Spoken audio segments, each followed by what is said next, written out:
Hi, this is Nick Freitas, and today on Making the Argument, we're going to go behind the scenes on what it took to actually set up this podcast in the first place. We're going to be making the argument and dissecting socialism in the classroom, and then finally we'll finish off with things that make America great. This is Nick Freitas, and this is Making the Argument. One thing I've learned is this, in politics and in combat, cowardice is contagious, but so is courage. And if you're willing to be the first person over those ramparts, you will be shocked at how many people will come with you. I'm asking you to come with me. I'm asking you to be a part of the generation that will restore the promise of this country and breathe new life into it.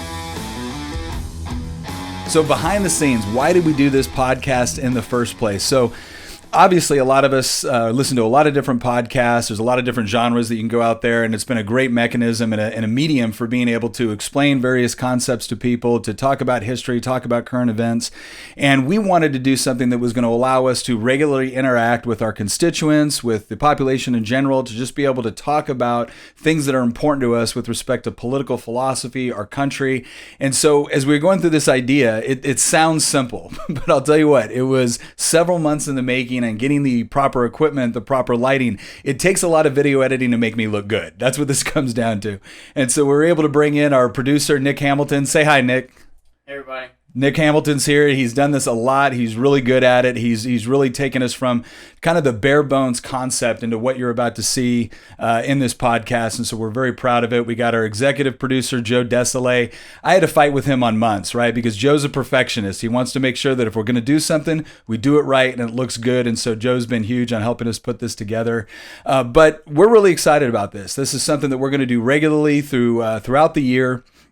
Keep people up to date on what's going on and really equip them to be able to make the argument for the things that they believe in, to be able to defend freedom effectively in their daily lives, whether it's conversations with a coworker, whether it's educating your kids, or it's debating that one person on Facebook that just quite frankly drives you nuts. So we hope you enjoyed the show. This is a little bit of an intro into, again, what it took to put this all together. And if you're interested in starting your own podcast, believe me, we have learned a lot through the process. So this is Nick Freitas, and we're going to move into Making the Argument, socialism and the indoctrination that takes place on a day-to-day basis within the college classroom.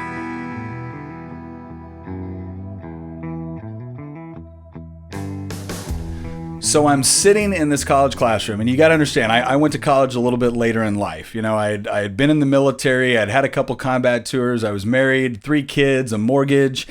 You know, I wasn't going to college for the, quote unquote college experience. I was going to college because I just wanted to complete my degree in order to help me in my job. That's why I was there.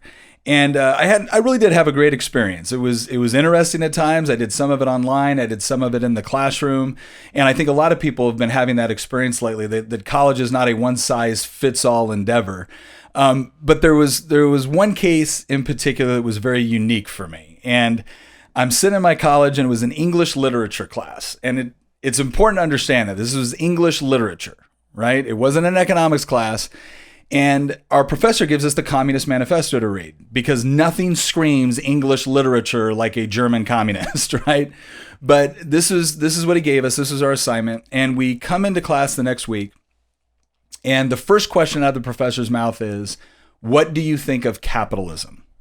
Now, keep in mind, it's not like the week before we had read Friedrich Hayek and The Road to Serfdom or Ludwig von Mises in Human Action, right? The only literature we were given through this entire class that had anything to do with economics was the Communist Manifesto.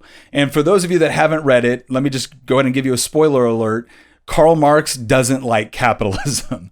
So when the professor asked that question, what do you think of capitalism? You can already tell he's kind of setting up the class to be predisposed toward a particular way of thinking. And sure enough, this one student raises his hand. He's probably about 24 to 25 years old. And he says, I think capitalism is what's destroying this country. So again, I'm not here for the college experience. I'm not here to debate with college students. I'm not in this classroom to debate with the professor. I'm just trying to get my degree finished. But I'm not going to let that go, right? So I look over the student as he starts to go into kind of his diatribe about why capitalism is so horrible. And I raise my hand and I say, look, before you get started, can you give me the definition of capitalism? And he looks over at me and he goes, well, yeah, capitalism is this rigid based class system where the people at the top hoard all the resources at the expense of the laborers and the workers at the bottom of the pyramid. And I, at that point, I just said, wait a sec, stop. I'm not asking for Karl Marx's caricature of capitalism. I know he doesn't like it. I'm asking, do you know the definition of capitalism? Professor jumps up right away and comes over and looks at me and goes, well, do you know what it is? I said, yeah, it's the private ownership of the means of production and distribution through a system of voluntary exchange. And the professor looks at me and goes, okay, we can use that. And I'm thinking to myself, oh, well, that's how generous of you. I'm so glad that when we're discussing capitalism, we can use the actual definition of capitalism. And so I look back over at the other student and I say, okay, so now that we know what the definition is, now that we've defined our terms, what's your problem with capitalism? And the student starts to realize at this point that the professor's not going to save him. He's going to have to defend himself. And so he starts backpedaling, right? And his whole thing is, well, I'm not saying that, communism is the right way to go. I just think the truth is somewhere in the middle. I said, okay, great. Well, then let's define communism. Communism is the public and or government ownership of the means of production and distribution through a system of central planning. I said, but look, let's put it all in layman's terms. In capitalism, I have stuff, you have stuff. I have talents, you have talents. And the only way we exchange goods and services is if you and I both agree to it and it's to mutual benefit, right? That's capitalism. Communism or socialism, because let's be honest here, Marx used the terms interchangeably, is the public or government ownership, which means the government owns the factories, the government owns all the big capital equipment, and they decide how everything is going to be distributed. And they do it through central planning, government central planning, which means various government bureaucracies decide what's going to be made, who's going to get it, how it's going to be delivered. I said, so in layman's terms, the government has the stuff. You don't have the stuff. Government has it. And the government now decides through some sort of bureaucracy who gets what. So what part of I have stuff, you have stuff, we only exchange through mutual agreement, would you like to trade for the government having the stuff and determining what's going to be distributed based off of guys with machine guns? Like what do you think's better? Like, what do you not like about the capitalist system that you would want to incorporate socialism or communism into that system? And he really didn't have an answer for that. And what was fascinating to me is that immediately following this, the professor broke the classroom down into capitalists on one side, communists on the other side, and we debated it out. And what was interesting was that at the end of that class, we had a classroom full of capitalists. But it didn't necessarily need to be that way. And when I think about how important it is to be able to make an argument, to be prepared to make an argument for what you believe, I always go back to that classroom experience. Because in that setting, it was clear that every student in there was being set up, was being predisposed to like socialism and to think that there was something fundamentally wrong with capitalism, that was evil or it was mean-spirited. And when I made my debate, when I made my argument for capitalism, I didn't say anything brilliant or new or earth-shattering or groundbreaking, right? I was just trying to give an accurate depiction of what these two economic systems actually produced.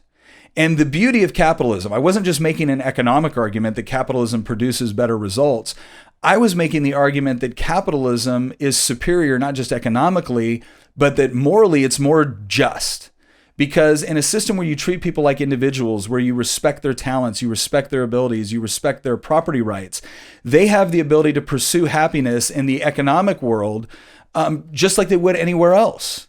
But when you hand all that control over to the government, well, now, again, it's politicians and some sort of political elite determining what everyone's going to get. And that inevitably can only take place if you're willing to use violence in order to achieve your economic goals. And you see that all the time in socialist systems. You saw it in the Soviet Union. You saw it in Cuba. You see it in North Korea. You see it in Venezuela. And by just simply making an argument, we were able to expose students to a definition of capitalism that I can almost guarantee you they had never heard before. And so when we look at all these statistics of students being overwhelmingly enamored with socialism and thinking it's the way that we should go as a country, I think it's important to understand that in many cases, they have been fed a caricature of capitalism and they have been fed a caricature of socialism. And it's so important that whenever you get in a debate with someone, whenever you get in an argument with someone or just a discussion with a friend, Before you go into defending what it is you believe, make sure you define your terms. Because if I had just gone in talking about how great I thought capitalism was and how, America versus the Soviet Union is a perfect, economic representation of why capitalism works better, we would have been debating around each other the entire time. By actually coming together and agreeing on the terms first, this is the definition of capitalism. This is the definition of communism or socialism. Now let's have a discussion. It forced everybody to stay within the confines of the topic. They weren't able to bounce around or try to use examples that didn't really apply to the terms that we had defined. And so that's one of the things that I will always tell people when you're going to get into discussion.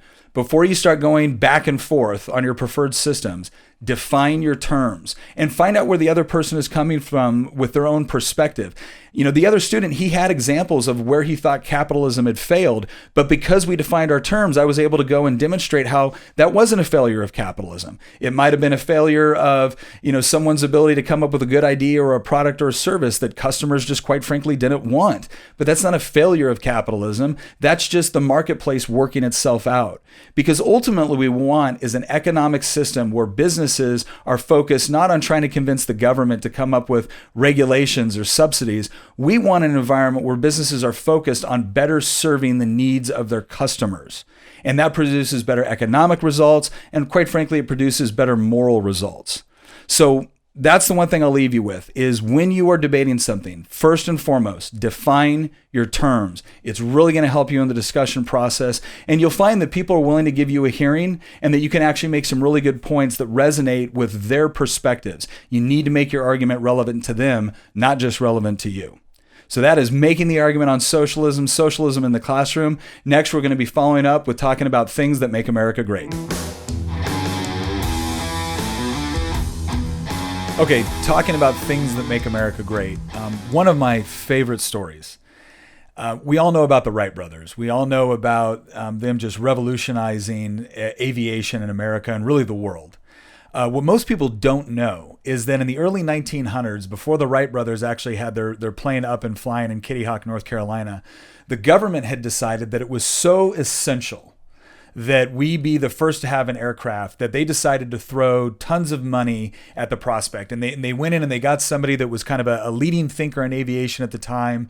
He had multiple honorary degrees. He had worked with the Smithsonian. He was considered the top expert, right? So the government brings in this top expert and gives him a ton of government resources, money to be able to design a prototype.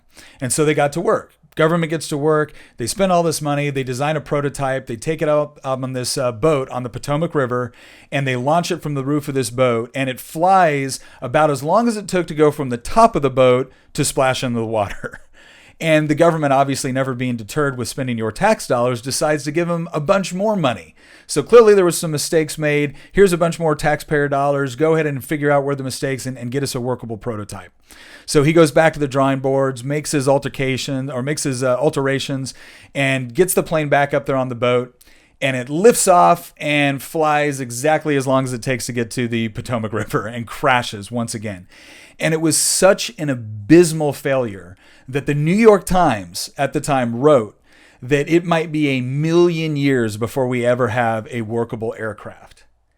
And 6 months later, 2 bicycle mechanics with $6,000 of their own money had a workable aircraft. And what I love about that story is that every time I hear someone say, well, why can't the government just get all the experts together and spend the resources in order to make something work?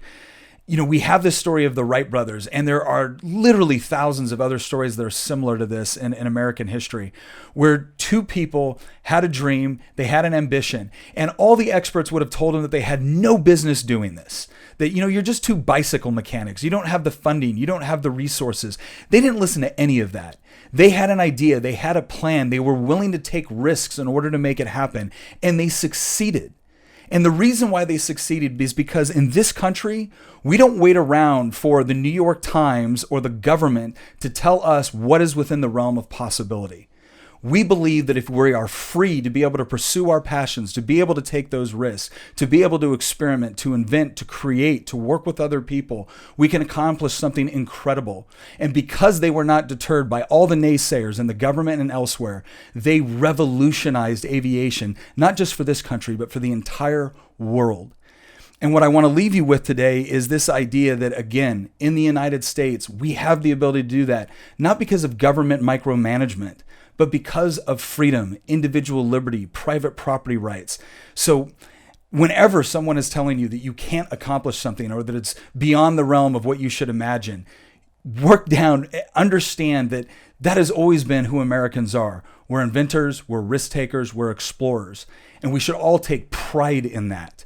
And we should fight to preserve it against anybody that would tell us it's no longer possible.